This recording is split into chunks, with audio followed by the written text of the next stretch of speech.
Well, good afternoon, good morning, and good evening to everybody, wherever you are. I think we'll just get started now as people are joining. It's a pleasure to welcome you to our Road to COP26 webinar, which will look at the implications of COP26 for the business and legal landscape. My name is Bill Fowler, and I'm the dentist host for this event. I'm a corporate lawyer based in Scotland and specialise in energy projects working throughout the UK and internationally. I'm also a member of our COP26 working group.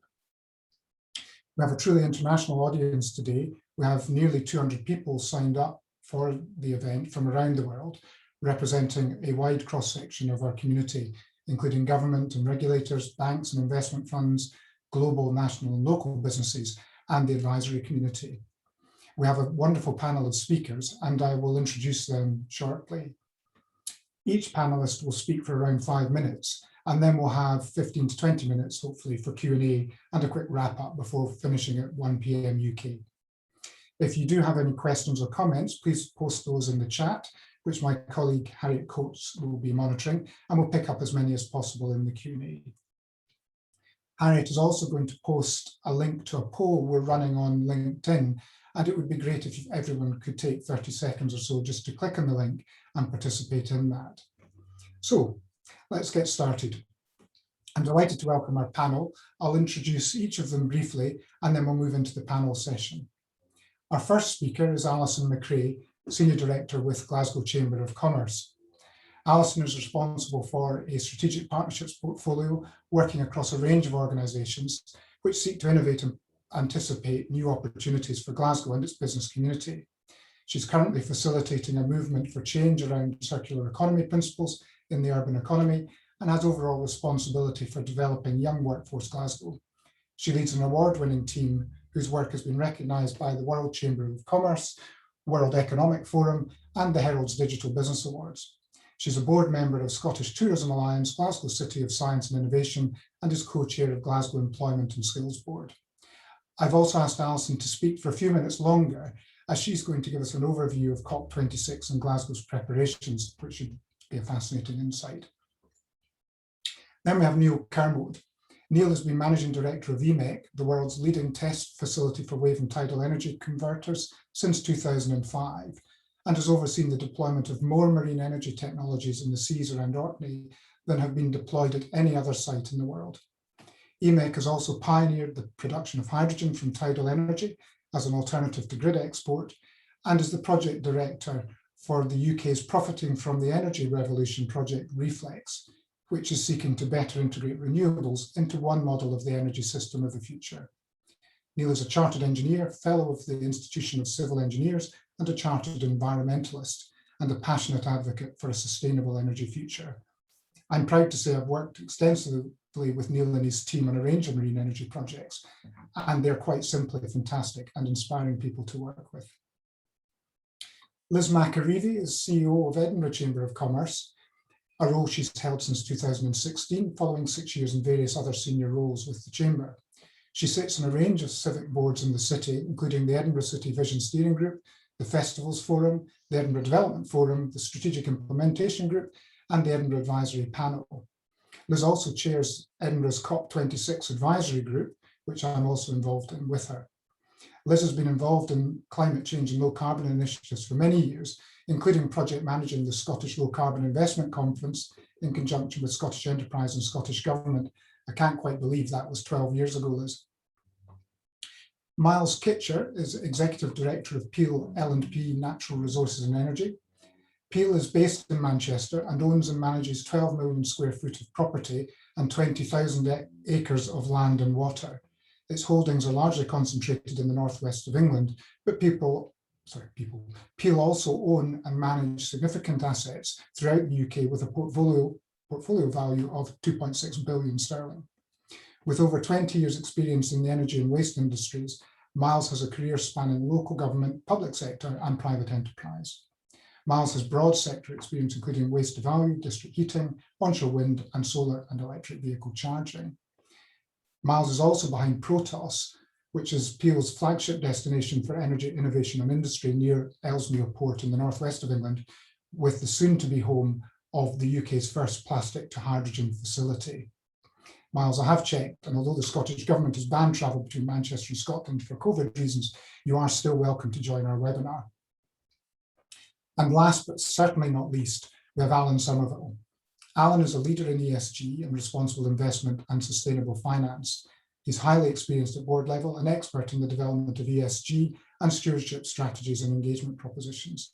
He has global experience across the UK, European, US, Chinese and Asian markets, and has advised many national and international businesses on structuring, international businesses and many public sector bodies as well. He has significant experience in structuring and completing complex analysis and evidence gathering to inform decision making and to secure support for businesses and their investment cases.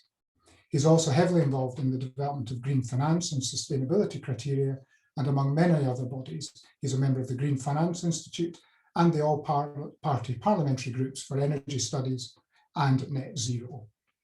So, having made those introductions, I'll then ask, if I could, Alison McRae to kick us off with her overview of Glasgow's COP26 preparations and how Glasgow is seeking to engage and involve businesses in COP26. Alison, over to you. Good afternoon and very warm welcome to all of you today. Thank you very much to Bill for the introductions and to Dentons for inviting us along here today and making this session happen. Right, I have the slightly formidable task of covering COP, what the city's doing, and also what Glasgow Chamber of Commerce is intending to do in 10 minutes. So I'm going to do my very best to get through that succinctly. So in the first instance, we thought it would be helpful to just go through what COP actually is, because it's being heard about everywhere and not everybody necessarily knows what it is and what it intends to do. So COP26 is basically the Conference of Parties, and it's the 26th iteration of the United Nations Climate Change Conference, and it's going to be hosted in Glasgow from the 1st to the 12th of November this year, with Italy as co-host, and in Milan in September there will be a youth summit in advance of the main COP event. It is, in short, certainly the biggest thing that Scotland has ever hosted. It is most probably one of the biggest things that the UK will have ever hosted. So it is a substantive effort to just be having the event, never mind what is happening within the event's content. The UK is the presidency this year, and Alex Sharma is the COP president designate. You'll have seen him in the media more recently talking about that. And the whole gig is being run through Downing Street, through the Prime Minister and the UK government. So this is very much a central UK-led approach in partnership with Glasgow as the host city. Now, the last most notable one that you will have heard of was in Paris, which is COP25 and the regularly cited Paris Agreement.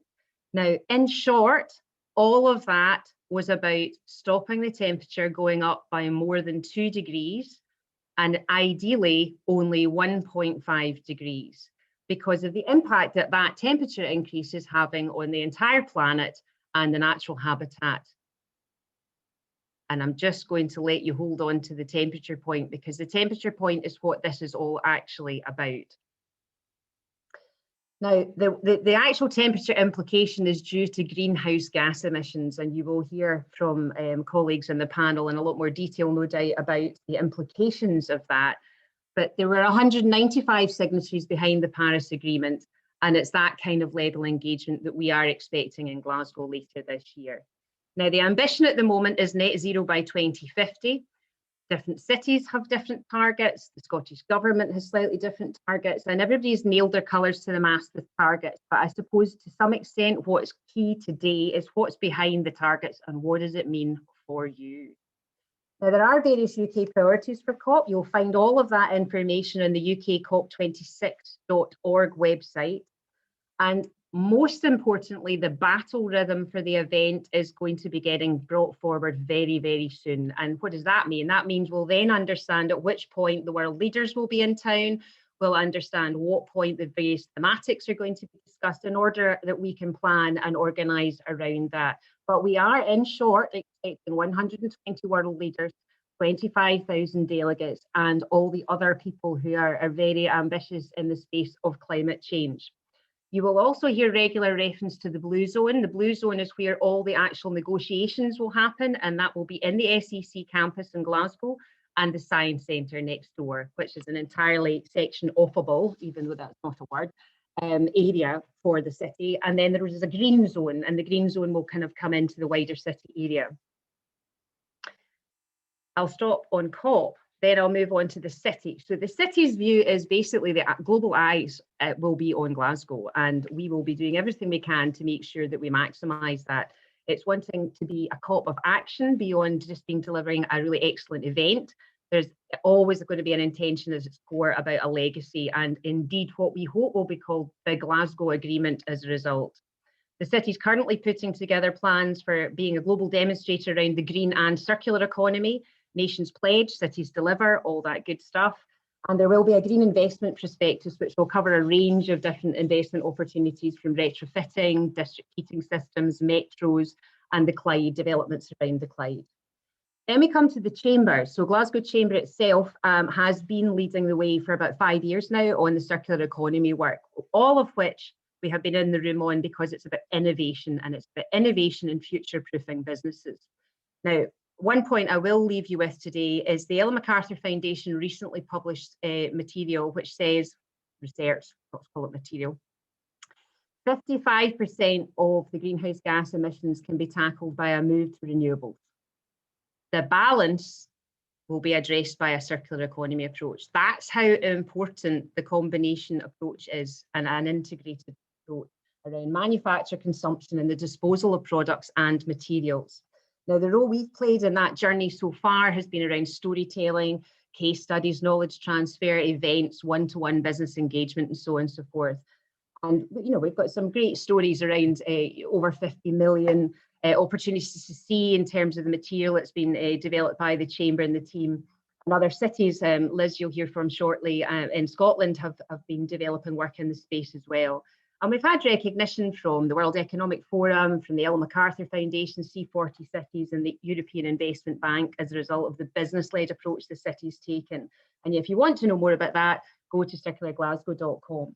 Then there's this Chamber in terms of what we want to do with COP. 4 main headings, first of which is stakeholder engagement. The Chamber has a very strong role in the city in terms of board representation, etc.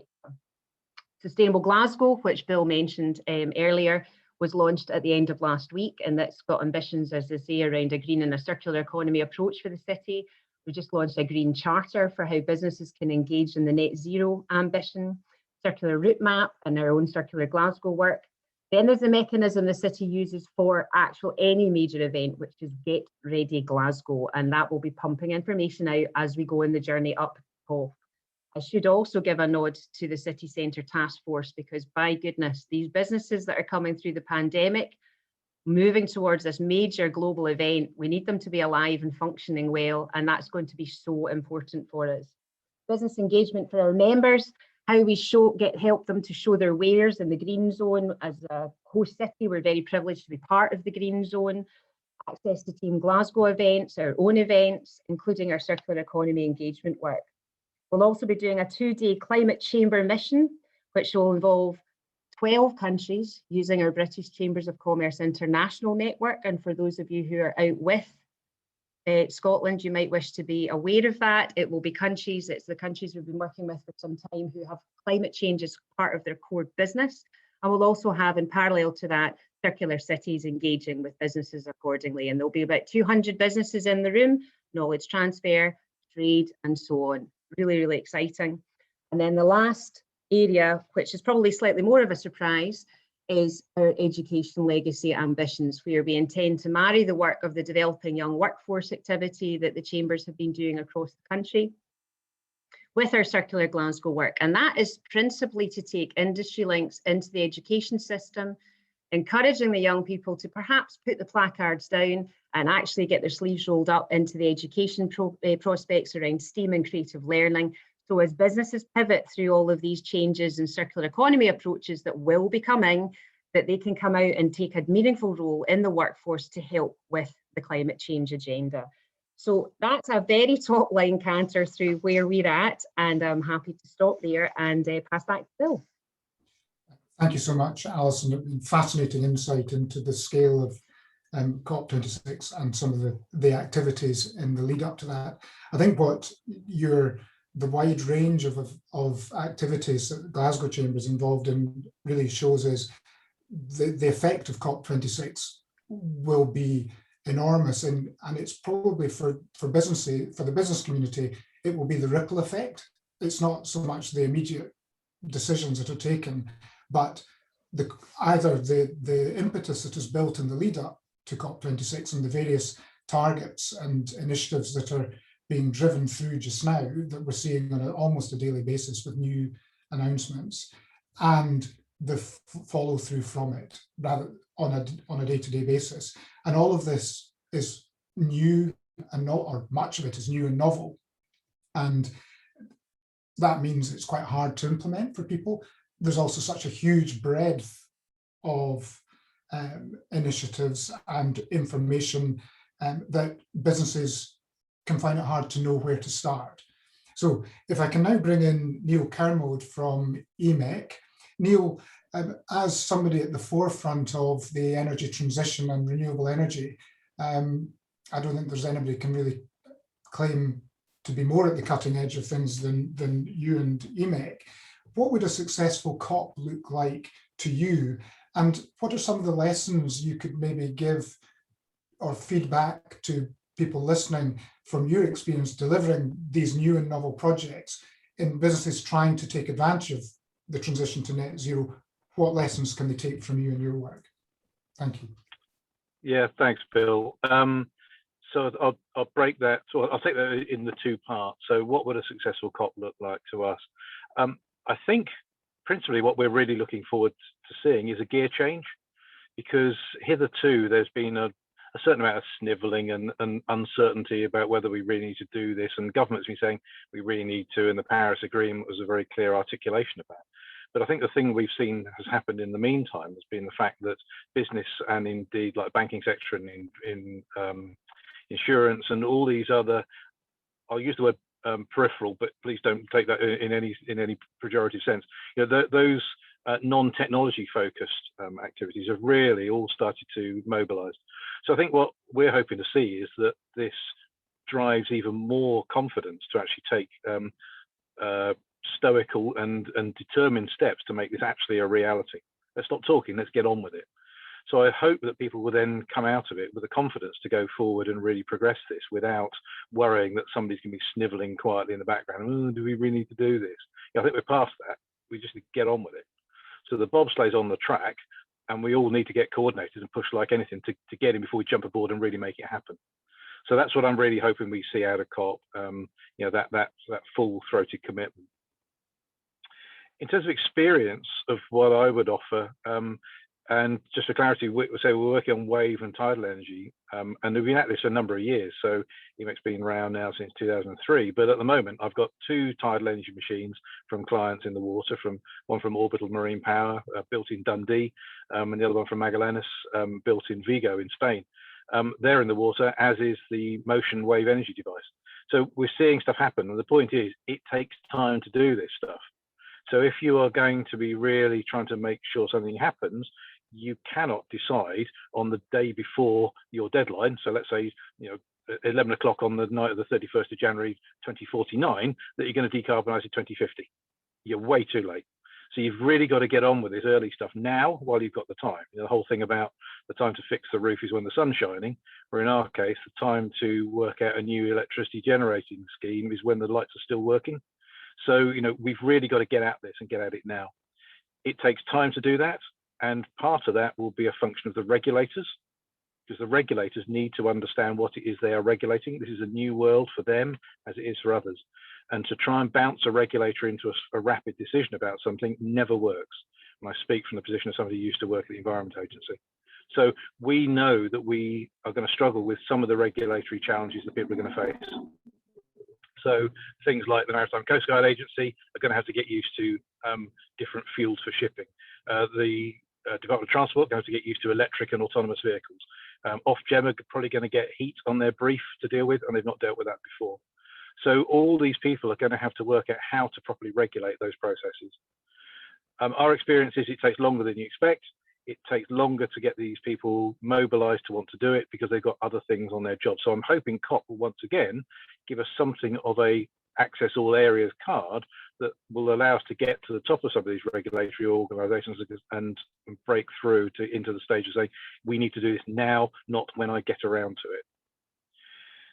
The other thing I'd also say is that we need to be ready to handle the interest of what we're going to see here. People are going to be interested in what we're doing, and Scotland's going to be ready to show what it is doing, good and bad, because we need to know what things to let go, and we need to have the humility to learn from others in all this lot. So just because it wasn't invented here doesn't mean we shouldn't do it. So I'm looking forward to seeing other ideas, and I'm looking forward to sharing Scotland's ideas with other people so they can adopt and drive forward these things further.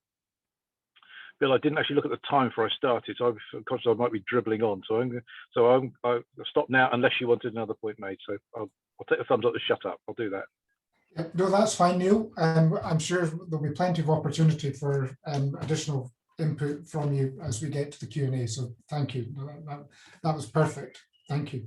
And I think that probably takes us quite neatly in terms of the lessons and the time frame into Liz and Edinburgh Chamber participation in COP26 and what Edinburgh as a city is looking at doing across the other side of Scotland from Glasgow. But also, I think on Thursday or Friday last week, we had Edinburgh City Council published its 2030 climate strategy for consultation. Alongside that, Glasgow published its Sustainable Glasgow documentation, and we also had the Committee on Climate Change's risk assessment published. And I think that was in the space of 48 or so hours. And I think that shows the wealth of information that's in there, along with the speed of change, I think demonstrates some of the challenges for business in terms of actually assimilating all of this information, understanding what the information means, and then trying to work out, well, how does that change what I'm doing, or how am I going to implement this? And I think it's just, there's such a vast array of information that businesses have got to get their head around, as well as then try and plan and implement. And as you said, Neil, the time is now, not tomorrow or next week. And I think that's one of the key challenges. So Liz, with that brief introduction, would you like to maybe just give us some of the implications of the Edinburgh strategy for businesses and some of the things Edinburgh Chamber is doing to engage the business community in this journey? Yep, thank you very much for that, Bill. Delighted to be part of the panel today, and lovely to be sitting alongside my colleague Alison from Glasgow. Despite what people think of the East-West divide, we do actually work very, very closely together. And I know the huge amount of work she does on Circular Glasgow and the COP preparations. So great to hear from her, and also great that the spotlight is going to be on Glasgow and the rest of Scotland. And as much as Edinburgh wants to kind of hide away and let them have the glory, we also have our contribution to make in delivering the net zero carbon targets.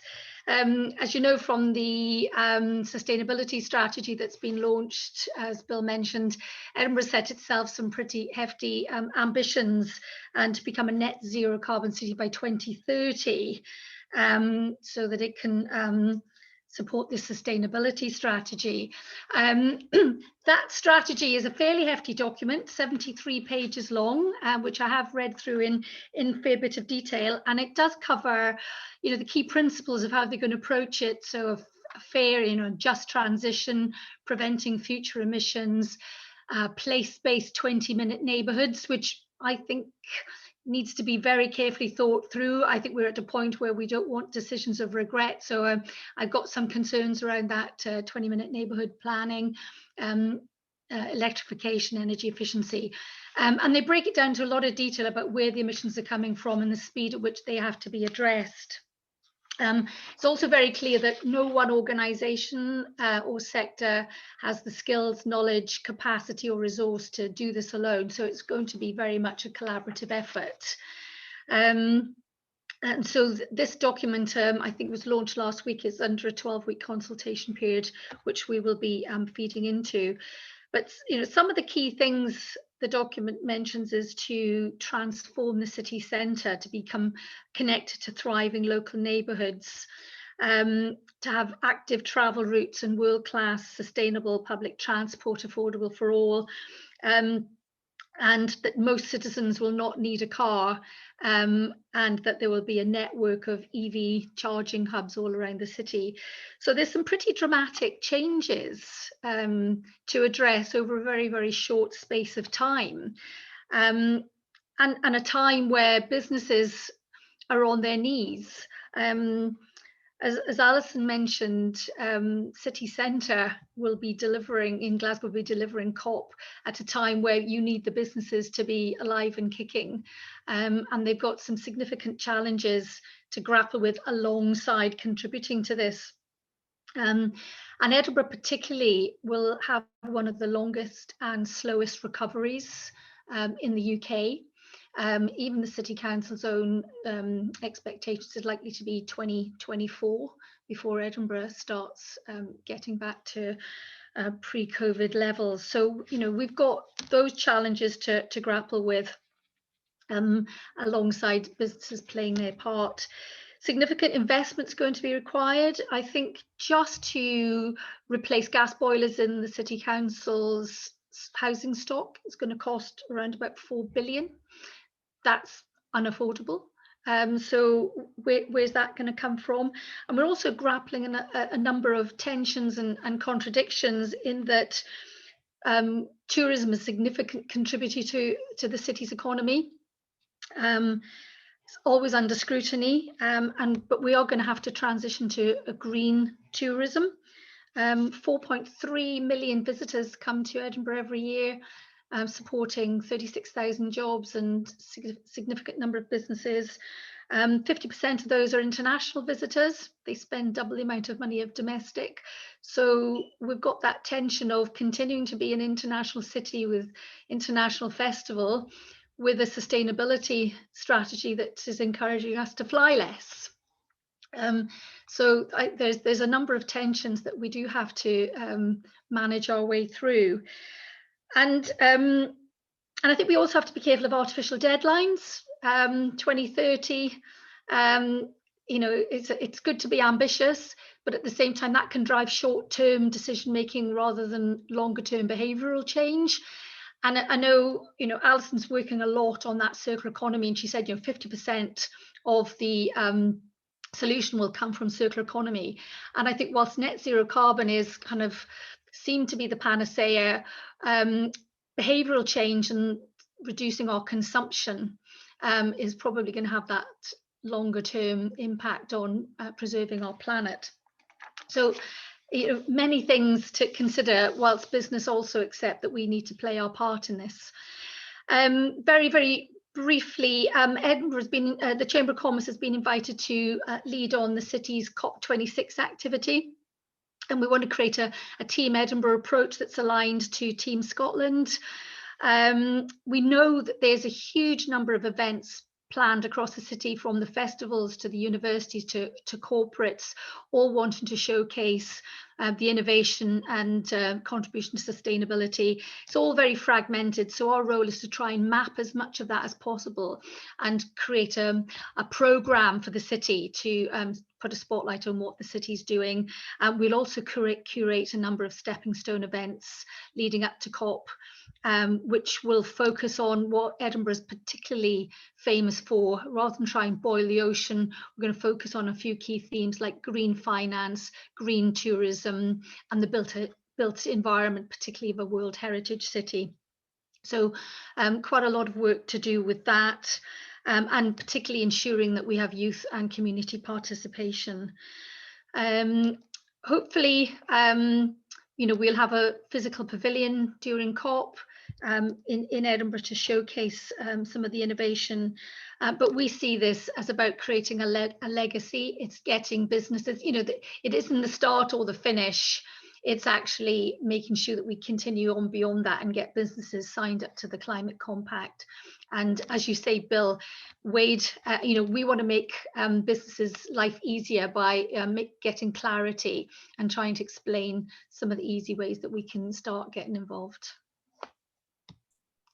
Thank you so much, Liz. I think one of the interesting things in the Edinburgh's 2030 climate strategy is that 20-minute community, and they're proposing, and clearly that kind of encapsulated buy local, move local, work local type environment is a major shift from where we are now. So if I'm a board member or a GC of a business operating there or around the city, all of a sudden, instead of people transiting to your site or buying your product somewhere, it's becoming a much more local proposition. And how does that impact? So if you're, for example, Miles and the Peel Group as an operator of street and retail park just outside Edinburgh, how does that impact on the operation of a retail park if all of a sudden the emphasis from the city is a completely different one from the one that's been encouraged over the last 20 plus years with multiple sort of destination shopping points rather than local. And that will drive all sorts of different decisions for businesses around the logistics of supply chain, transport facilities, how you actually promote yourself, how you get people about the city. It's and if Edinburgh's a relatively small city, so if you put that into a different, Manchester or London or somewhere like that, then it's a whole different proposition again, which just is a lot of uncertainty. Miles, that maybe segues us nicely into you, hopefully. You have two hats on. You've got your specific role as sort of the MD of Peel's renewable energy and net zero business group. So developer of projects, you'll have be interested in your thoughts on what a successful COP is for you as a developer of projects and facilitating net zero, but also as a board member of Peel, with its wide interests covering big retail parks, shopping centres, ports, aviation, airports, etc., and a big house builder. What do you see as the main challenges as a leader in that sort of wide organisation in terms of what's COP going to mean for you, and what decisions how's it going to change your decision making, and what are the key issues for you? If that's not too wide a question for you. Thanks, Bill. It's a pleasure. We could talk for hours on what all the issues, because you're quite right. This is such wide ranging. I think as far as COP's concerned, having a Glasgow agreement that has a clear trajectory and global buy-in to achieving net zero by 2050 is everyone's hope. I suppose as far as business is concerned, we are a UK-based business. We are interested in the UK, so it's about what it means for the UK. And I'm going to sort of violently agree with a lot of what's been said before, in that this is a trajectory to net zero by 2050. So we need a plan. We need to know how we're going to get there. We're not going to get there overnight. It's not going to be a steady, so it's going up, going down, a steady decarbonisation. It's going to be stepped. And there's going to be opportunities and challenges along the way. But I think setting a UK policy and regulatory climate that has certainty to it, that allows business to invest and to plan, is the way forward. There's certainly no lack of investment focused on this area.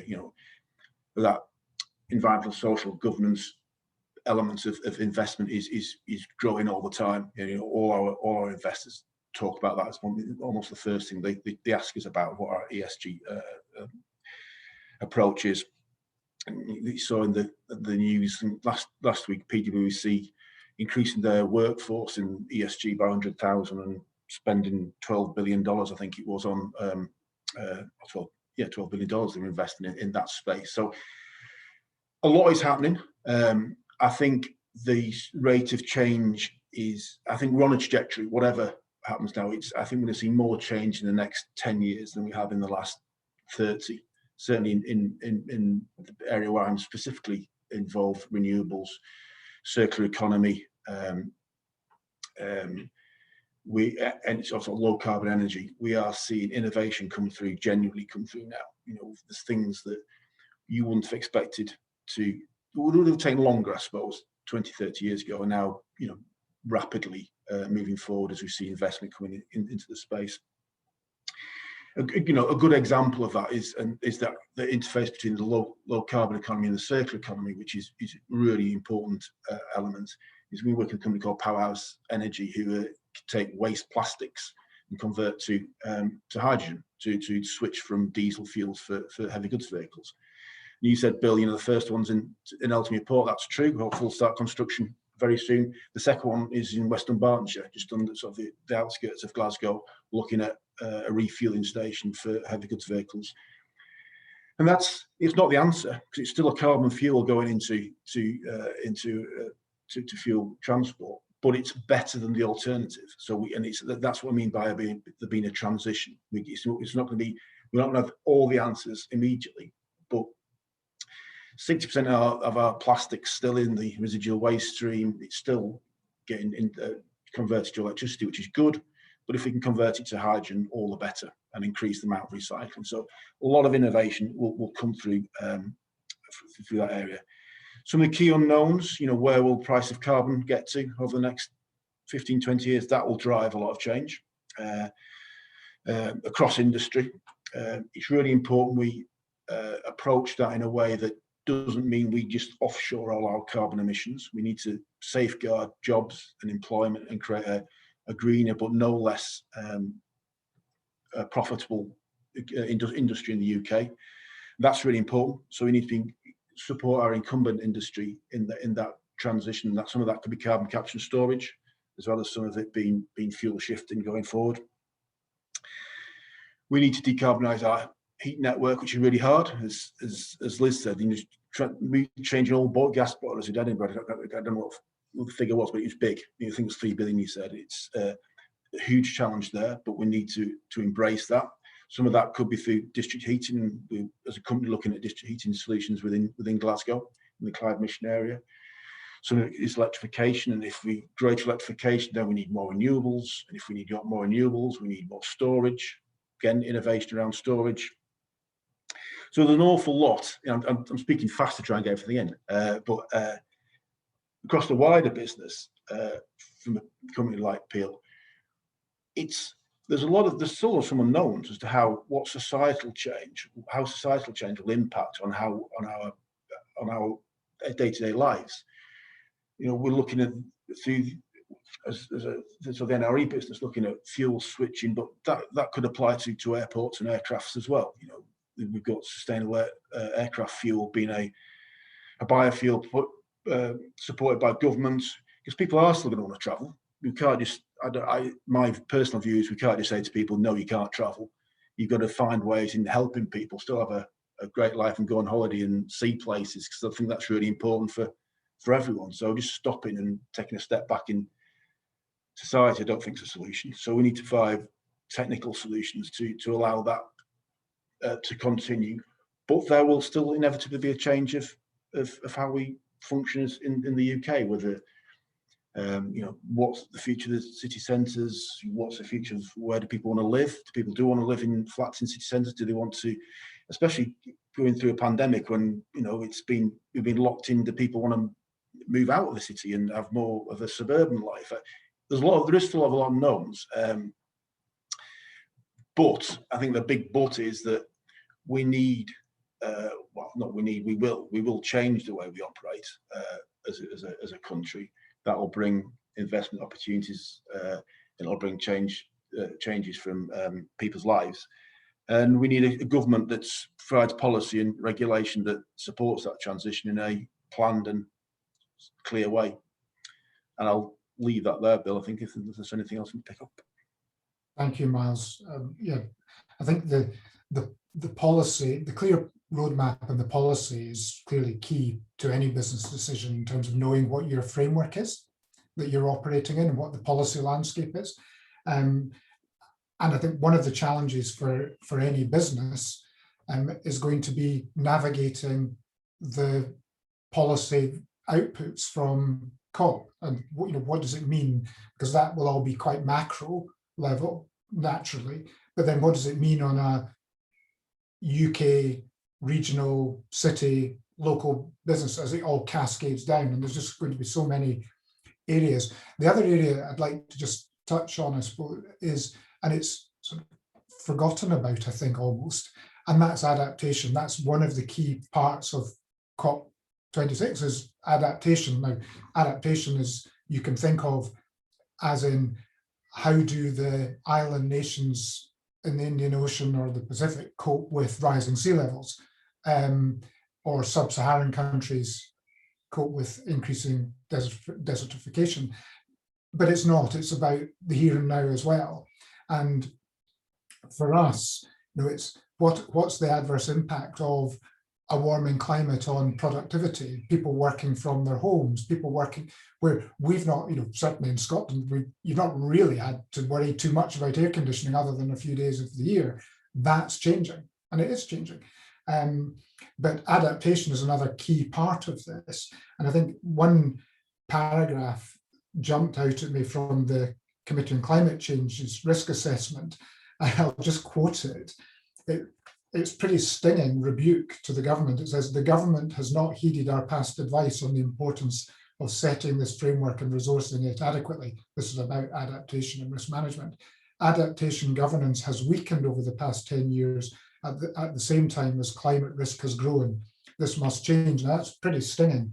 And I think one of the key features about adaptation will be, I think we're going to see a lot more focus on that in terms of the regulatory pathway and the steps that businesses will then need to take to make future-proof themselves. But also, if you're a housing developer, for example, or a developer of any infrastructure, how do you build in resilience to your infrastructure that you're designing now that will be built in 2, 3, 5, 10 years' time? And how do you avoid lock-in? And that's very difficult decisions for businesses to take, just now. But what that also means is, for adaptation, people are going to want to understand what you are doing as a business to both combat climate change and emissions and deliver emissions reduction, but also what are you doing to deliver adaptation? How are you actually managing that? And that brings us to demonstrate that. Miles, you mentioned every investor you speak to asks you about your ESG criteria. To talk to them meaningfully, you have to be able to measure that. You have to know what that is. To deliver measurement data, or to make that worthwhile, it has to be consistent and comparable, which means you need measurement criteria, you need consistency of criteria to come through. And I think that's one of the big areas that businesses are going to see coming home and hitting their desk, is the move from voluntary reporting and measurement to mandatory. And we're already beginning to see that with the task, with TCFD, in the UK, cascading that down from being voluntary to becoming mandatory for premium listed companies, to then going to be mandatory for our larger companies. And then that will inevitably filter through. So, Alan, that brings me on to sort of your area, and you advise people on a day-to-day basis on their ESG strategies, on how to implement ESG strategies and measurement of both emissions and net zero steps, but also what you're seeing from the finance community and how that's going to impact on businesses' ability to actually obtain funding. So real here and now impact. And we saw just a couple of weeks ago, Scottish Enterprise announced alongside their latest business plan that to access Scottish Enterprise funding, you're going to have to demonstrate your commitment to net zero, which means you're going to have to be able to measure, and it's going to have to be objective. And that's something that many businesses haven't done yet.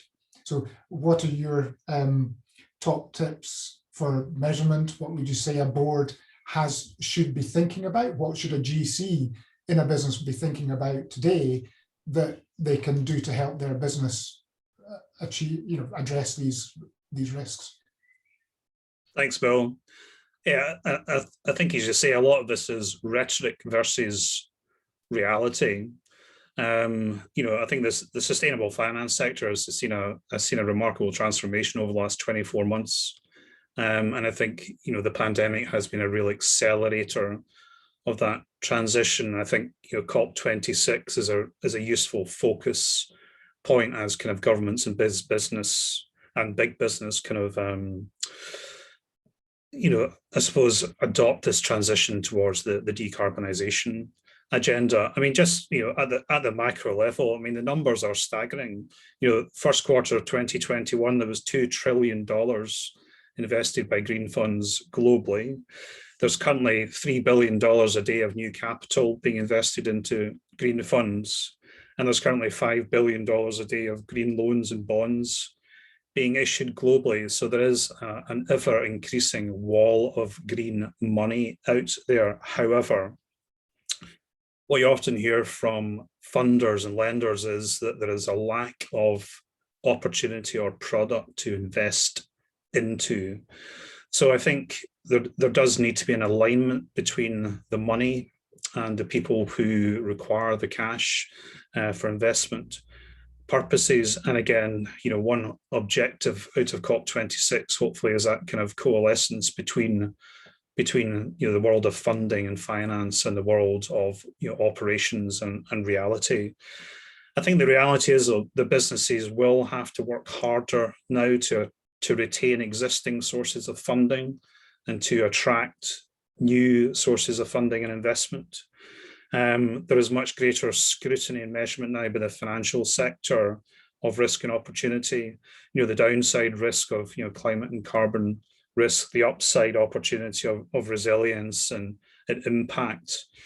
Organisations like the Green Finance Institute, which was set up by City of London Corporation and UK Treasury, do exist to try and create standard methodologies for the market to kind of measure and introduce, standardized, consistent green approaches to lending. And they've worked closely with people like the Loan Market Association to try and expand that into the market as widely as possible. There's a much greater emphasis now in the management of proceeds and the management of impact. But I think all of that comes back to a requirement for robust data and the ability for businesses and organizations to provide the basic evidence of impact and needs and the justification for the investment which they're seeking. I think sitting on top of that data obviously needs to be a plan on an approach or a program as far as sustainability is concerned. I think, as you said, Bill, a lot of this is driven by the reporting and disclosure requirements of the lending community, especially around things like TCFD, which, as you say, is mandatory in Europe just now and will be mandatory in the UK shortly. And that does set out some pretty clear kind of criteria and consistent methodologies for measuring stuff. But I firmly believe we've reached the point where, for businesses, where being sustainable is seen as a cornerstone of a successful and a viable business, arguably as much as a strong balance sheet. And I think what I also see is lenders and funders, walking the walk as well as talking the talk. And I helped a listed bank very recently putting together their kind of green finance strategy and their ESG strategy. And they decided they would stop lending on petrol and diesel vehicles. They would stop financing those vehicles at the end of this year. And for them, that's a major financial decision, but they decided that they wanted to put their money where their mouth was. So I think, we've moved on from the world of rhetoric, and we're definitely in a world of reality. But I think there is a real need for business to align with the financial sector to try and access this wall of cash which is out there just now. That's quite a stark position, where a funder active in a particular marketplace has decided they're just not going to fund that marketplace anymore. And that kind of behavior, I mean, that's very short timeline horizon. So if you're somebody who's traditionally used a bank to finance your haulage fleet or your distribution fleet, and you're starting to refresh your fleet, not only have you got to think about, well, how's that going to impact on my emissions criteria? What type of vehicle do I use, but how am I going to finance it and who's going to finance it? That's pretty stark. So thanks for sharing that. And I suppose, Alan, if I can maybe ask, what would be, if you were sort of asked to come in front of a board to support the GC or the CFO in saying, we've got all this change coming and we need to grapple with this. We need to get to grips with this. We need an ESG strategy, but we also need, how do we know what we're doing both from an emissions point of view and what sort of journey do we need to start embarking on? What would be the sort of top couple of things that you would recommend they do, a business actually does, to start getting to grips with this? Yeah, well, I think as most people who have spoken before me have said, this subject is so wide. I think it's really easy to panic, and it's really easy to try and boil the ocean, I think was an expression that somebody else used. I think most organizations, most businesses are probably addressing much of this subject matter already, because a lot of it is frankly common sense. So I think it's actually figuring out what you're actually doing today, having a plan for what you're going to do tomorrow, but you need to measure what you're doing. You need data. You need to understand actually what's happening out in your operations and your supply chain, etc. The days of just putting together a plan and publishing it as part of your annual report, are long gone. And if you take the simple approach of following the money, and the general direction of travel of the lending and funding sector, you need to adapt. You need to provide evidence that you're fit for the future. And that's, the baseline data of how you're performing and how you will perform, what your targets are, but ultimately what your objectives are and why you're doing it.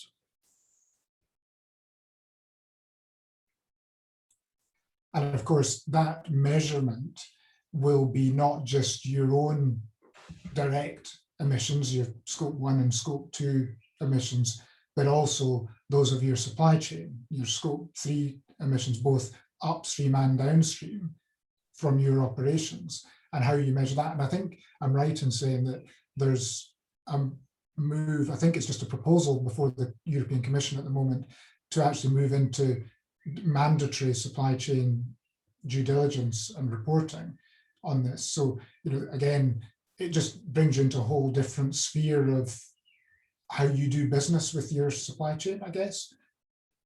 Yeah, indeed.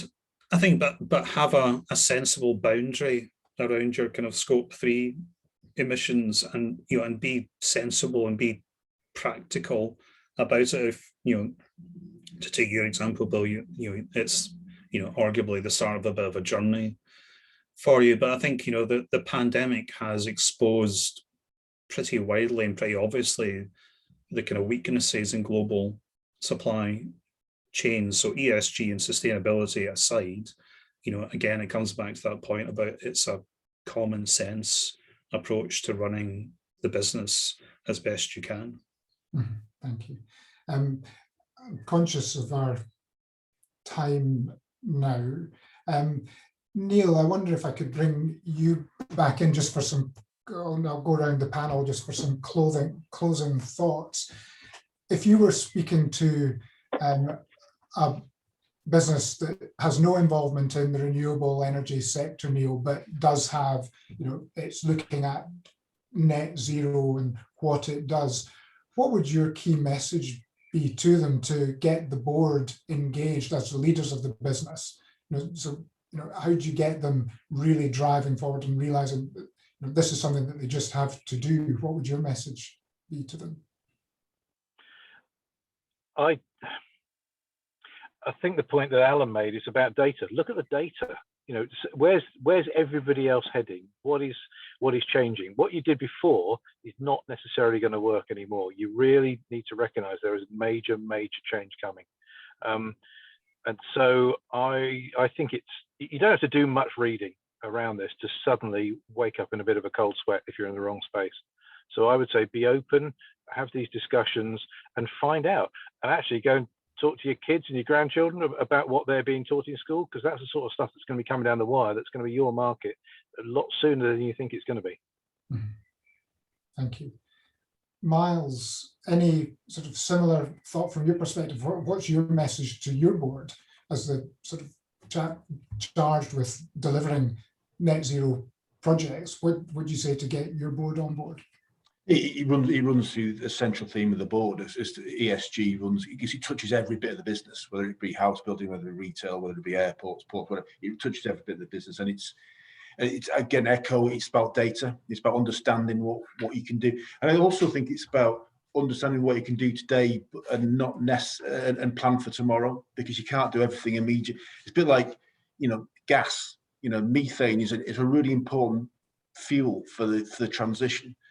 We can't just get rid of it immediately tomorrow. So there still needs to be investment in what aren't ideal areas, but it takes us on the next step of the journey to. But I think it's just become, as Alan said, it's just common sense now. It just is genuinely part of day-to-day business, and it really is, which is. And I think it's easier for, not easier. Well, yes, it is. It's easier for bigger business like ours, and that we've got that resource to support us and drive data, and we have, you know, a director responsible for sustainability and ESG. I think it's for SMEs, it's a bit harder, because it's, you know, where do you start? And I think there needs to be some thought around support in those areas.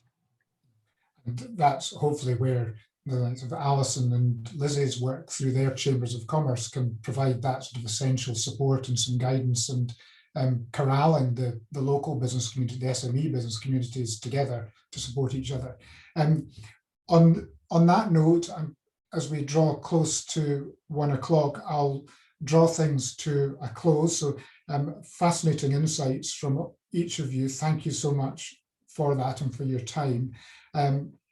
Alison and Liz, thank you particularly for the work that you're doing largely behind the scenes to support the preparations for COP26 and getting everybody engaged in that. That's very much appreciated.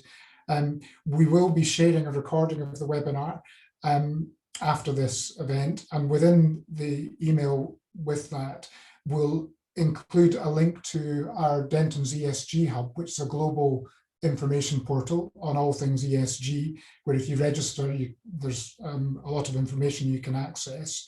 And we also have a dedicated COP26 page, which will include in that, and Harriet is just posting links in the chat function as well as we speak. So having said that, I'd just like to thank everyone for attending. I hope you found it interesting and thought-provoking. If you do have questions or comments, or think we can support you in any way, please don't hesitate to contact me or your usual Denton's contact. So thank you to all the panelists, and thank you to everybody who attended.